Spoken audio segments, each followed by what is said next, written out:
Bonjour à tous et bienvenue. Aujourd'hui, on s'attaque à un vrai défi, la concentration des enfants. On va découvrir ensemble 3 exercices qui sont en fait de vrais jeux pour transformer leur attention en une sorte de super pouvoir.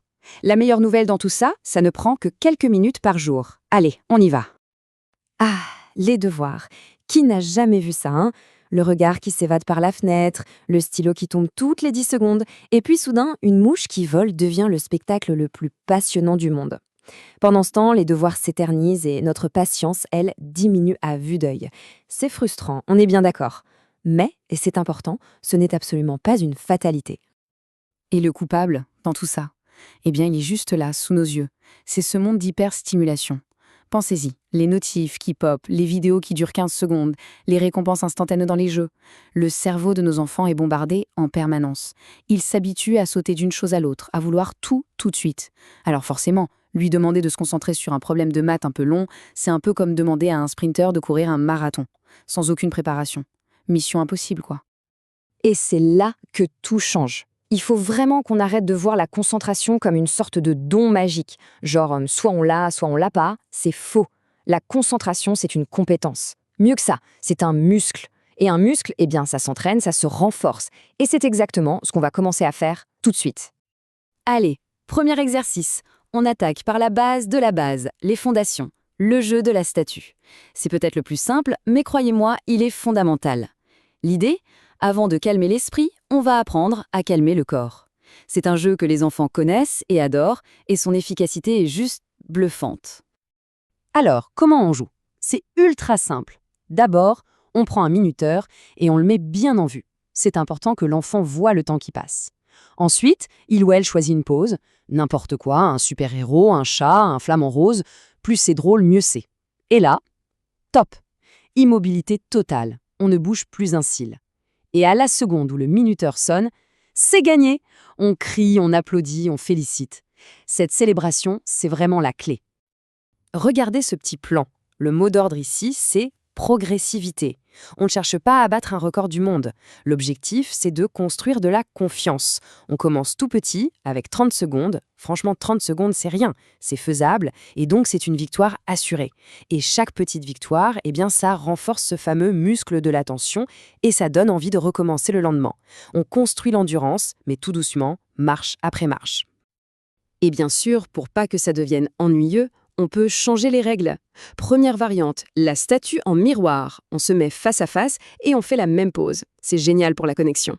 Deuxième idée, la statue la plus ridicule possible. Fou rire garanti. Et puis il y a la version expert, la statue avec distraction.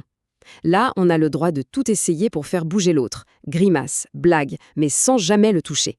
S'il tient bon, c'est déjà un vrai champion. Ok, le corps est sous contrôle. On passe au niveau 2, l'écoute. Avec cet exercice, on va travailler une compétence super importante, l'attention sélective. C'est quoi ça? C'est la capacité à se concentrer sur un son en particulier, même quand il y a plein de bruit autour. Et ça, pour être attentif en classe par exemple, c'est juste indispensable. Le principe est tout simple.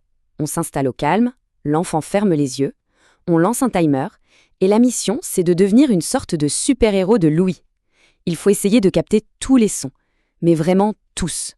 Le tic-tac de l'horloge, le ronronnement du frigo, un oiseau qui chante dehors, et même le bruit de sa propre respiration. Quand ça sonne, on fait le débrief. Alors, t'as entendu quoi? Et là encore, on y va tout doux. On commence avec 1 minute, et l'objectif, c'est de trouver juste 3 sons. Facile. Puis, petit à petit, on augmente la durée et le nombre de sons à identifier. Et la prochaine étape, elle est super intéressante. On fait le même jeu, mais dans un endroit un peu plus bruyant. C'est comme à la salle de sport, on ajoute un peu de poids sur la barre pour que le muscle travaille plus. Et pour varier les plaisirs, on peut lancer des missions spéciales. Par exemple, l'écoute ciblée.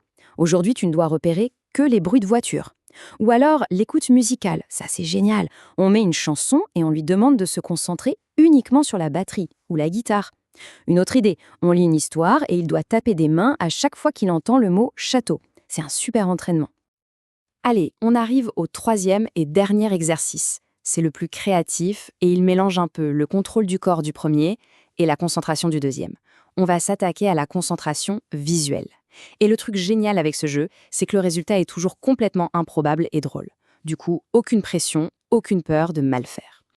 Alors, comment ça marche? On prend un objet simple, une pomme, une tasse, on le pose devant l'enfant. Et là, il y a une règle d'or, une seule, et elle est non négociable, interdiction de regarder sa feuille. Jamais. Les yeux doivent suivre les contours de l'objet, et la main, en même temps, essaye de dessiner ce que les yeux voient. C'est un exercice de fou pour la coordination et pour forcer le cerveau à rester sur une seule chose à la fois. Si l'esprit s'égare une seconde, le dessin part dans tous les sens. Bien sûr, on commence simple. Un objet, tout rond, comme une pomme, pendant 2 minutes. Ensuite, on passe à plus compliqué. Une chaussure avec tous ses lacets, une plante avec ses feuilles. Ça devient un vrai challenge. Et le boss final, après une semaine, c'est de dessiner le visage de papa ou maman. Je vous garantis une œuvre d'art digne de Picasso et surtout un bon fou rire. Et pour ceux qui deviennent des pros, on peut ajouter des niveaux de difficulté. Variante numéro 1, le dessin en un seul trait. On n'a pas le droit de lever le crayon de la feuille, ça demande de la planification, hein. Variante 2, le mode chrono. Le même objet, mais en 1 minute, top chrono. Et la version ultime pour les maîtres Jedi de la concentration, dessiner avec sa mauvaise main. Là, c'est un exercice incroyable pour le cerveau. Bon, on a nos 3 super exercices. Maintenant, la question c'est comment on organise tout ça dans la semaine. On va voir un plan d'action super simple, qui ne prendra jamais plus de 5 minutes. Voilà un exemple de planning. Bien sûr, on peut l'adapter, mais l'idée est là. Un seul exercice par jour, on alterne pour pas s'ennuyer et on augmente tout doucement la difficulté. Chaque jour, un petit défi, une petite réussite. Et le dimanche, on peut se faire le grand chelem, le triathlon de la concentration où on enchaîne les 3. Ça peut devenir un super petit rituel de fin de semaine. Maintenant, attention. Avant de foncer tête baissée, il y a quelques erreurs à ne surtout pas faire. La première, c'est de vouloir aller trop vite. On est super motivé au début, on se dit allez, on fait 5 minutes de statut direct. C'est le meilleur moyen de décourager l'enfant et soi-même. La vraie règle d'or, c'est on commence petit pour pouvoir gagner souvent. Deuxième erreur classique, transformer ça en corvée. Si l'enfant a l'impression que c'est un devoir de plus, ou pire, une punition, c'est fichu, c'est fini. L'ingrédient magique, le secret de la réussite de tout ça, c'est que ça doit rester un jeu. Un moment de rigolade, un défi marrant qu'on fait ensemble. Et enfin, le troisième piège, le plus grand ennemi, le manque de régularité. C'est normal si les premiers jours, on n'a pas l'impression qu'il se passe grand-chose. C'est comme le sport. Il faut voir le cerveau comme un jardin. Ce n'est pas parce qu'on arrose une graine une fois qu'on a un arbre le lendemain. Il faut arroser un petit peu, mais tous les jours. La régularité, c'est vraiment la seule unique clé. Donc, pour résumer, on repart avec une super boîte à outils. On a le jeu de la statue, pour maîtriser son corps, l'écoute du silence, pour apprendre à filtrer le bruit, et le dessin aveugle, pour la concentration visuelle. 3 outils différents, mais qui visent tous le même objectif. Et s'il n'y a qu'une chose à retenir, c'est celle-là, 5 minutes par jour. C'est tout. Pas besoin de bloquer 1 heure dans l'agenda, juste 5 petites minutes. C'est un tout petit investissement de temps pour un résultat qui peut être juste énorme, que ce soit pour l'école ou pour le bien-être en général. C'est ça, la magie des petites habitudes. Voilà, la théorie, c'est fait. Maintenant, place à la pratique. La vraie question, ce n'est pas de savoir si ça marche, c'est par lequel de ces 3 jeux allez-vous commencer dès ce soir.